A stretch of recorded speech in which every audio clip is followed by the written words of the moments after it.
pages where the stories thrive. Black souls tales keep dreams alive. From African authors with voices so bold, timeless treasures, their words unfold. Black soul stories, TV calling you. A world of books with a vibrant view. Pick up a tale, let it speak to your soul. Reading ignites, making hearts whole. In a time where books seem to fade, our heritage through words is not betrayed. From villages wide to city dust, through tales of love and secrets robust. Black soap stories, TV calling you. A world of books with a vibrant view. Pick up a tale, let it speak to your soul. Reading ignites, making hearts whole. In a time where books seem to fade, our heritage through words is not betrayed. From villages wide to city dust, through tales of love and secrets robust. Oh, Black soap stories, TV calling you. A world of books with a vibrant view. Pick up a tale, let it speak to your soul. Reading ignites, making hearts whole. Feel the drumbeat as the pages turn. Through wisdom and fire our spirits burn. A book in your hands is a key to the light. Join the journey, take flight tonight.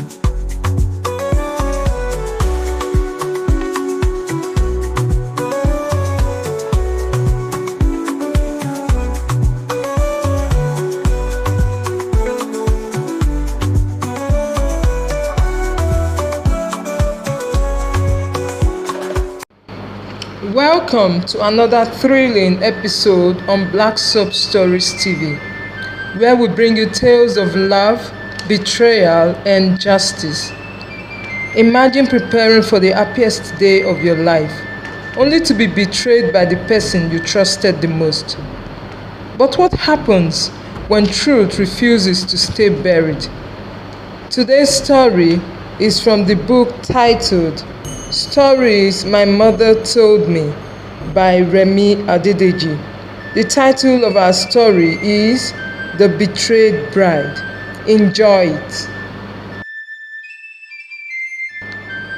Once upon a time, in a land where fate was decided by tradition, a young maiden named Ada was chosen to be a bride. But in those days, a bride and groom never met before their wedding. Her husband lived in a faraway village, and the journey to meet him would change Ada's life forever. Before she left, the village priest gave her one warning. No matter what happens, do not bathe in the river on your way. If you do, you will be turned into a fish and never see your husband, said the village priest. With excitement in her heart, Ada began her journey, accompanied by her younger sister and a slave. The path was long, and soon they arrived at the glittering river, its water shimmering under the golden sun. The slave, a sly-looking woman, turns to Ada with a tempting smile. She said, "The water is so inviting and so cool and refreshing. Let's bathe before we continue." Ada, firmly shaking her head, said, "No, the priest warned me never to step into the river." The slave's eye, narrowing, came up with another idea. "Then, at least let me fetch some water to wash your face. You don't have to step into the river." Ada hesitated, the warning echoing in her mind. But the sun was scorching, and the river looked inviting. Would she resist the temptation, or would she make a choice that would change her destiny and life forever? We'll find out. It is not good for a bride to go to her husband's house without having a bath. Many have done it before and nothing happened to them, said the slave slyly. The warning echoed in Ada's mind. But the slave's words were sweet like honey. Doubt crept into her heart. Could the priest have been wrong? With a deep breath, Ada stepped closer to the water, trusting the slave's words. But before she could react, the slave suddenly pushed Ada into the river. No! In one instant, Ada was no longer a bride, but a helpless fish, lost in the depth of the river. The slave quickly put on Ada's clothes, adjusted them with a wicked grin. She whispers to Ada's sister, "You must never tell anyone that I am not the true bride, or I will kill you." And so, with one act of betrayal, the wicked slave stole Ada's identity. But would the truth be revealed? Would Ada find a way to break free from her watery prison? And so Ada's sister, terrified, was forced into silence.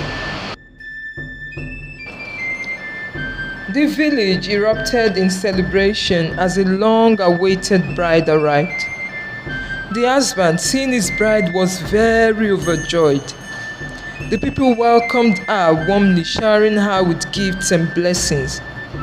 But amidst the joy, one heart remained heavy.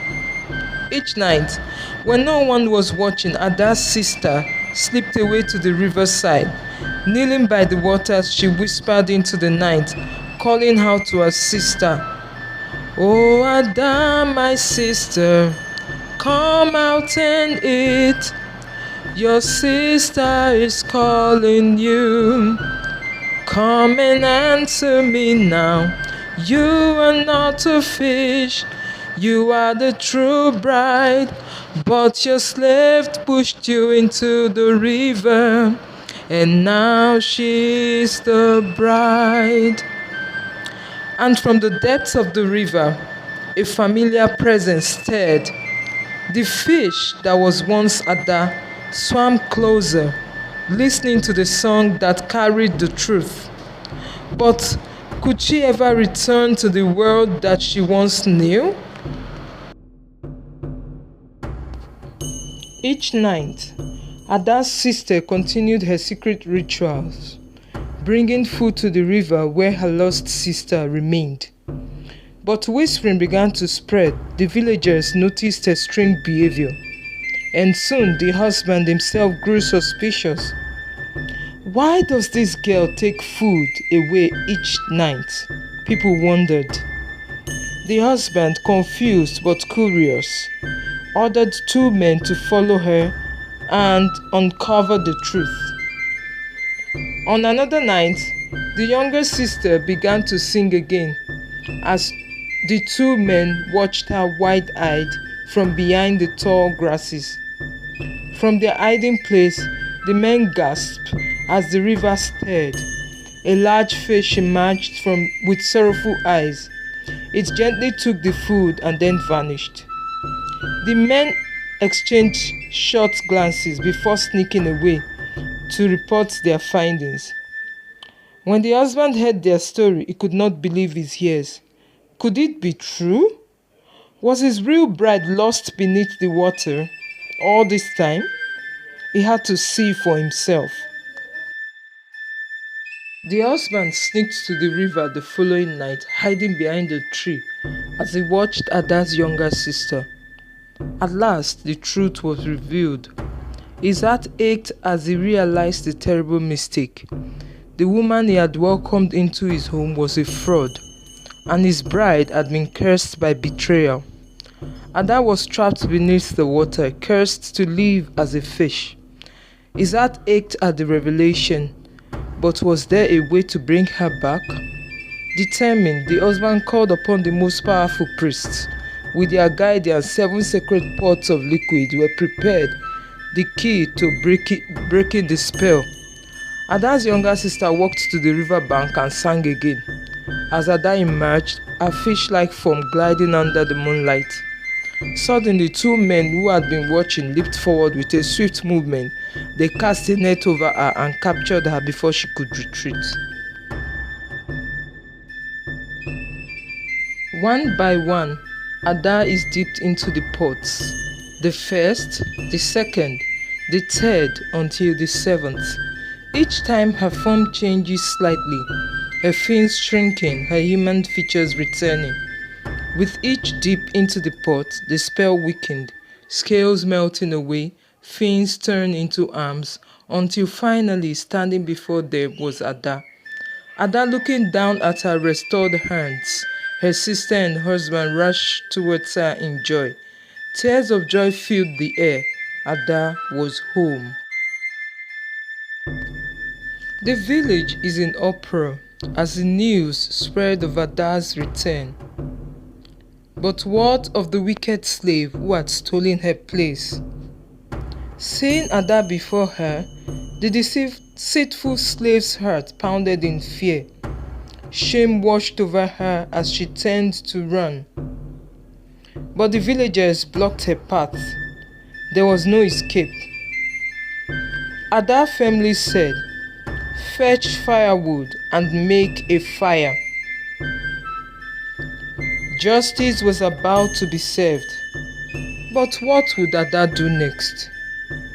Let's find out. Ada walking round the fire, her eyes never leaving the guilty woman,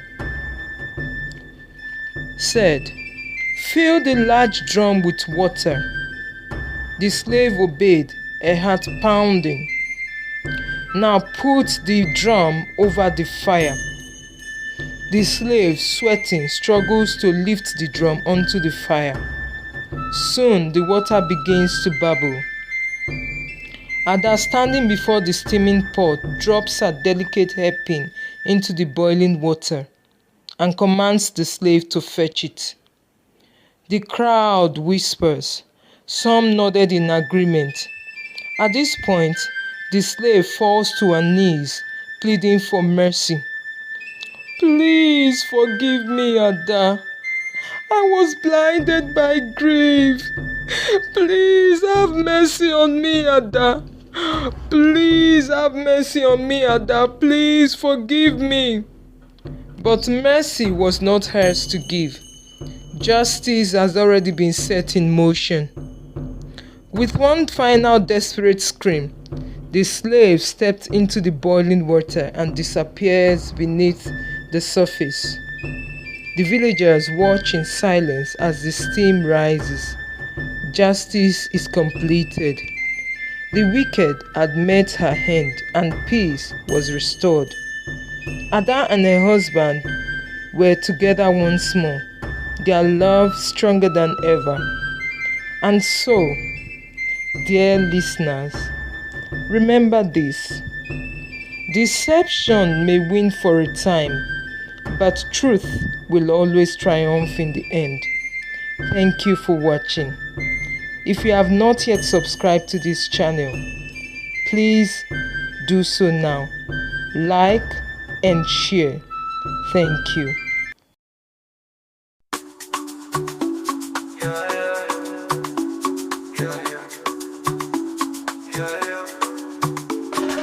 Echoes of pages where the stories thrive. Black souls' tales keep dreams alive. From African authors with voices so bold, timeless treasures, their words unfold. Black soul stories, TV calling new. A world of books with a vibrant view. Pick up a tale, let it speak to your soul. Reading ignites, making hearts whole. In a time where books seem to fade, our heritage through words is not betrayed. From villages wide to city dust, through tales of love and secrets robust. Black soap stories, TV calling you. A world of books with a vibrant view. Pick up the tale, let it speak to your soul. Reading ignites, making hearts whole. In a time where books seem to fade, our heritage through words is not betrayed. From villages wide to city dust, through tales of love and secrets robust. Oh, black soap stories, TV calling you. A world of books with a vibrant view. Pick up a tale, let it speak to your soul. Reading ignites, making hearts whole. Feel the drumbeat as the pages turn. Through wisdom and fire our spirits burn. A book in your hands is a key to the light. Join the journey, take flight tonight.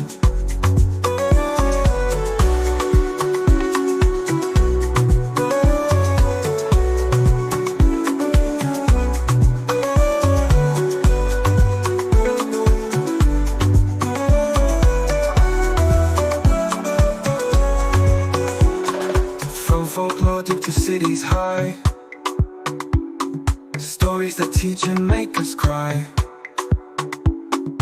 African flute singers, wisdom flows. Dive in the magic where the rhythm grows.